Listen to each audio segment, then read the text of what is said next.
This video will focus on creating a new patron. There are two ways to create a new patron. You can click on the New tab on the top right hand side and choose Patron Record, or more simply you can click the New Patron button on the top left hand side. A blank account page will open. There are a number of fields that are required for patron registrations. First is barcode, followed by registered at.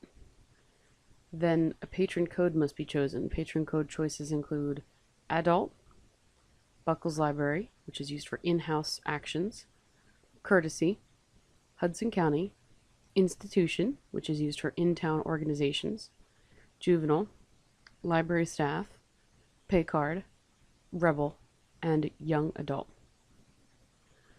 Once you've chosen your patron code, you need to enter the patron's last name and first name. The expiration date defaults to the normal 3-year expiration date. Only change this if the patron needs a longer or shorter period than standard. For example, courtesy and staff patrons should be set to expire after 1 year, and Buckles recommends the same for all non-resident patrons. You need to choose their statistical class, so choose the town and county the patron is from. When you scroll down, you need to enter in the postal code that the patron is from. Postal code, city, and state will automatically display the information for the current library. If the postal code is changed, for example, for a courtesy patron, the corresponding city and state will fill in as soon as anything is clicked outside of the postal code field. You also need to add in street address, because that part does not automatically fill in. The city and state should have automatically filled in, but make sure you check them to ensure that they're correct. If you scroll down a little farther, you need to enter in a patron password. In order to successfully fill out this field, the password confirm field must also be filled out and must match the password field in order to complete registration. The following fields are not required in LEAP to complete registration, but are required as per policy and procedures. All patrons should have a phone number listed. Some patrons should have a middle name listed. It is only required for non-standard card types like pay, courtesy, etc.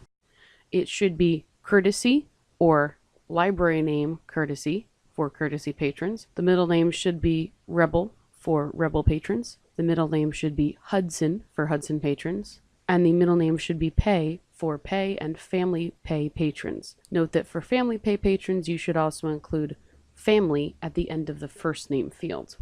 For staff patrons, a second address is required, which should be their home address. To enter that, you need to click plus address, and then fill in the second box with the staff member's home address. Recommended fields are email address, when available, notification options. This defaults to email address contacts, which might not be possible or preferable as a notification. You can choose to change it to a mailing address, a phone number, a text message, or even a fax. If you choose text messaging as an option, you will need to put who the wireless carrier is for your patron. All names and addresses should be entered in uppercase letters only as per policies and procedures. When you've finished entering all your patron information, click Save. Please note that after you have created a new patron, a block must be placed on accounts for courtesy, institution, and pay patron accounts, indicating the issuing library. For example, hash use only. This way, those patrons can still use their card at your library, but the library card use will be restricted at all other libraries.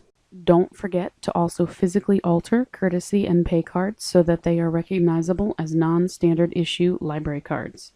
As a reminder, everything under Preferences should not be touched during registration.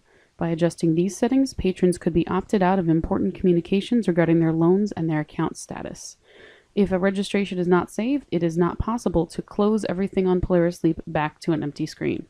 If the registration screen is accidentally clicked away from, the work form is still open in the Quick Access tab on the left. So now you have learned how to create and edit a new patron.